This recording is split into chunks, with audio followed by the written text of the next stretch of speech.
ሰላም ቤተሰብ እንደምን አላችሁ? በዛሬው ቪዲዮ ደግሞ ይዤላችሁ የመጣሁት እጅግ ወቅታዊ ስለሆነና በየዓመቱ በጥቅምት ወር ብቅ ስለሚለው እንዲሁም ደግሞ የ55,000 ግሪን ካርድ ባለቤት ስለሚያደርገው የዳይቨርሲቲ ቪዛ ዲቪሎተሪ ይሆናል።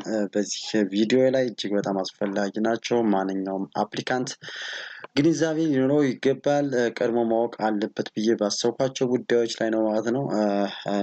የመጀመሪያ ጉዳይ ብዬ ይዤ የመጣሁት ዚ ኦፕኒንግ ኤንድ ክሎዚንግ ዴት ኦፍ የዚህ የ2027 ዳይቨርሲቲ ቪዛ ወይም ደግሞ ዲቪ ሎተሪ መክፈቻ ቀንና መዝጊያ ቀን ይሆናል ማለት ነው። በሁለተኛ ደረጃ ያስቀመጥኩት እጅግ በጣም ወሳኝ ነው። ማንኛውም አፕሊካንት ማወቅ አለበት። አዲስ እንደመሆኑ መጠን ሊገነዘበው ይገባል ብዬ አሰብኩት በዚህ ዳይቨርሲቲ ዲቪ ሎተሪ 2027 ላይ ምን አዲስ ነገር አለ ወይም ደግሞ እስካሁን ካየናቸው የዲቪ ሎተሪ አመታቶች አሁን ላይ ምን አዲስ ነገር አናውንስ ተደርጓል የሚለውን የማሳውቃችሁ ነው የሚሆነው። በመጀመሪያው ኦፐኒንግ ኤንድ ክሎዚንግ ዴት የ2027 መክፈቻ እና መዝጊያ ቀን በምናይበት ሰዓት የተለያዩ ድረገጾች የተለያየ ቀን ነው እንግዲህ አናውንስ እያደረጉ የሚገኙት።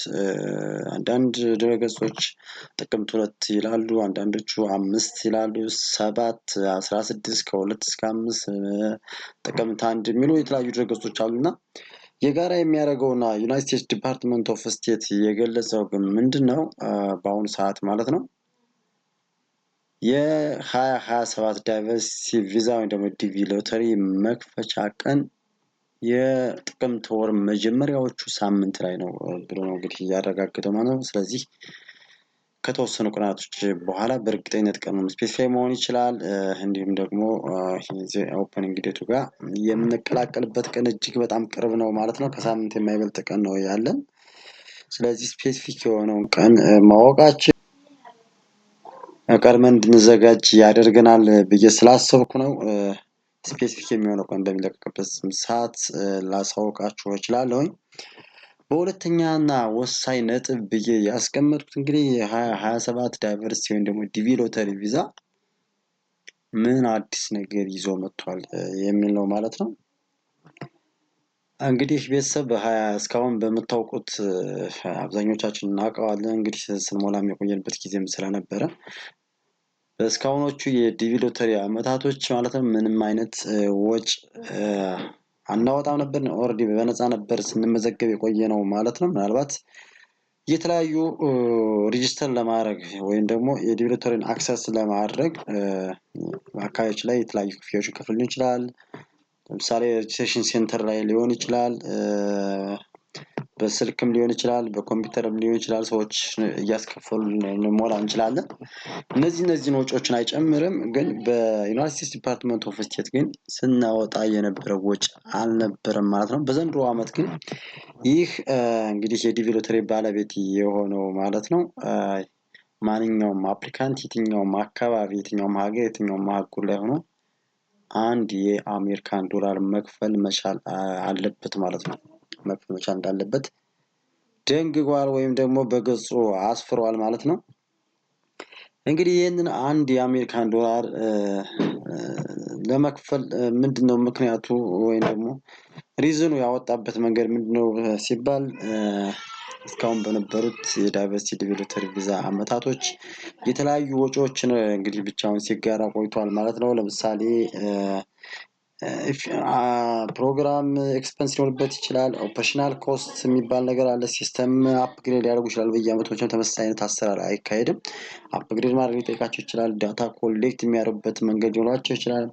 ሴኪሪቲ ሪቪው ማድረግ ሊያስፈልጋቸው ይችላል። እነዚህ ወጪዎች በሙሉ በዚህ በዲፓርትመንት ኦፍ ስቴት ነው እንግዲህ ከቨር ተደርጎ የቆየው እና እነዚህን ወጪዎች ማውጣት የለብኝም እያንዳንዱ አፕሊካንት አንዳንድ ዶላር ቢከፍል እነዚህን ወጪዎች ኮምፐንሴት ማድረግ ይችላል ወይም ደግሞ ከቨር ማድረግ ይችላለሁ በሚል ነው እንግዲህ እንትን ያለው። ከዚህም ባሻገር አሰራሬን አዘምንበታለሁ እንግዲህ ወጪ ከሌለ ኢምፕሩቭ አወር ኤፊሺየንሲ ኤንድ ሜንቴን ፕሮግራም ኢንቴግሪቲ ብሎ ነው እንግዲህ እንደ ሪዝን በገጹ ያስቀመጠው ማለት ነው።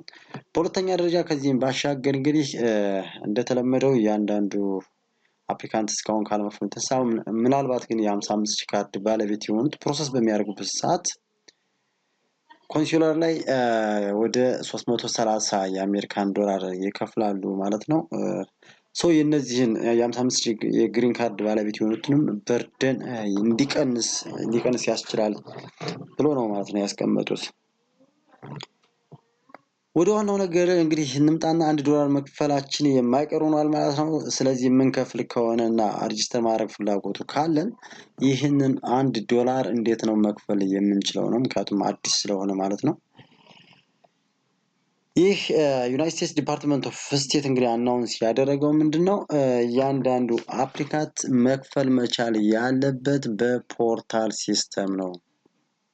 እያንዳንዱ አፕሊካንት በምንድነው በፖርታል ሲስተም መክፈል መቻል ይኖርበታል ማለት ነው። ይህ ፖርታል ሲስተም ማለት ደግሞ ወይም ደግሞ ኤሌክትሮኒክ ፔመንት ሲስተም ማለት አንድ የአሜሪካን ዶላር ሬጂስትሬሽን ፊ እንግዲህ ሲከፈል ማለት ኦል ፓርቲሲፓንት መስት ፓይ አንድ የአሜሪካን ዶላር ዌን ሰብሚቲንግ ዜር ኤሌክትሮኒክ ኢንትሪ ኦን ዘ ኦፊሻል ዩናይትድ ስቴትስ ገቨርንመንት ዌብሳይት ፓይመንት መስት ቢ ሜድ ስሩ አን አውቶራይዝድ ዩናይትድ ስቴትስ ገቨርንመንታል ፖርታል አት ዘ ታይም ኦፍ ሬጂስትሬሽን። እንግዲህ ምንድነው እያንዳንዱ አፕሊካንት ሬጂስተር ለማድረግ በሚመጣበት ሰዓት ይችን $1 ለመክፈልም አስበው መጣት እንዳለበት ነው እዚህ አናውንስ ያደረጉት ማለት ነው ገጻቸው ላይ። ስለዚህ ፖርታል ሲስተም ምንድነው ካልን ኢንተርናሽናሊ የፔመንት ሲስተም ነው ማለት ነው። የኢንተርናሽናል ፔመንት ሲስተም የሚባሉት እንግዲህ ምንድናቸው ካልን እንደ ማስተር ካርድ፣ ቪዛ ካርድ አለ፣ እንደ ጉግል ፓይ፣ እንደ ፓይፓል፣ እንደ ስዊዝ ባንክ እነዚህ ነገሮች ኢንተርናሽናሊ ልንገበያይባቸው የምንችል ሲስተሞች ናቸው ማለት ነው። የኢንተርናሽናል ማርኬት ላይ የሚታወቁ እጅግ በጣም ዘመናዊ የሆኑ እጅግ በጣም ሴኪዩርድ የሆኑ ኢንተርናሽናሊ የምንጠቀምባቸው ሲስተሞች ናቸው ማለት ነው። ስለዚህ ምናልባት ከነዚህ በየትኛው ሲስተም ሊጠቀም እንደፈለገ እስካሁን የተገለጸ ነገር የለም። ብቻ ፖርታል ሲስተም ደግሞ ኤሌክትሮኒክ ፔመንት ሲስተም እንደሆነ ነው እንግዲህ የተገለጸው ማለት ነው። ኤኒዌይ እያንዳንዱ አፕሊካንት እንግዲህ ይህን ግንዛቤ ካለው እነዚህ ኢንተርናሽናሊ ኤሌክትሮኒክ ሲስተም የሆኑ ደግሞ ፖርታል ሲስተም የሆኑ ነገሮችን እንዴት ነው ሃንድል ማድረግ የምንችለው የሚል ጥያቄ እንደሚነሳ እርግጠኛ ነኝ። ለምሳሌ እንደ ማስተር ካርድ፣ ቪዛ ካርድ አይነት ነገሮችን ሃንድል ማድረግ ከፈለግን ከስልካችን ፕላይ ስቶር ላይ በመሄድ እንደ ቢትኖ፣ ባይቢት የሚባሉ አፖች አሉ። እነሱን አፖች በማውረድ አንድ ማውረድ ይቻላል። ወይ ቢትኖ ማውረድ ይችላለን፣ ወይ ባይቢት ማውረድ ይችላለን። ኢቨን ፓዮነር የሚባልም ሌላ ኢንተርናሽናል ሲስተም አለ። ምናልባት ቀለል የሚለው እንግዲህ ቪዛ ካርድ ወይም ማስተር ካርድ ሃንድል ማድረግ ስለሆነ የፕላይ ስቶራችን ላይ ቢትኖ ብለን ብናወርድ የማስተር ካርድ ባለቤት መሆን እንችላለን ማለት ነው። ባይቢት ብናወርድ የቪዛ ካርድ ባለቤት መሆን እንችላለን። እነዚህ ነገሮች በማውረድ ቀድመን መዘጋጀት እና እነዚህን መረጃዎች ሃንድል ማድረግ ይኖርብናል ማለት ነው። ቤተሰብ እንግዲህ በዚች ቪዲዮ አጭር ቪዲዮ ሊሆን ይችላል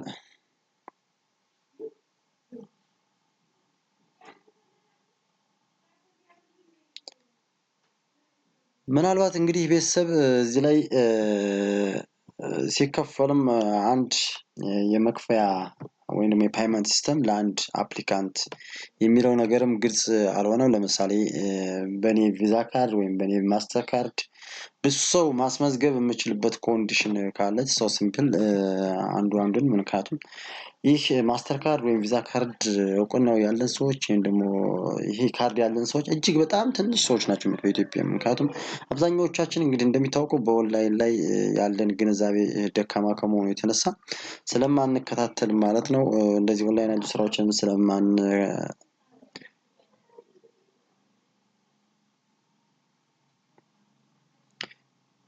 እንግዲህ የዚህ የኦንላይን ግንዛቤያችንም ትንሽ የወረደ ስለሆነ ማለት ነው በዚህ መንገድ ለማስተናገድ እጅግ በጣም አስቸጋሪ ነው የሚሆነው። ምናልባት አንድ ማስተር ካርድ ወይም ቪዛ ካርድ ያለው ሰው እጅግ በጣም ብዙ ሰዎችን መመዝገብ የሚችልበት ኮንዲሽን ካለ ሰው ሲምፕል ነው ማለት ነው። ይህ ምክንያቱም የዚህ ኖሃው ያለው ሰው በጣም ብዙ ሰዎችን ማስመዝገብ ስለሚችል ነው።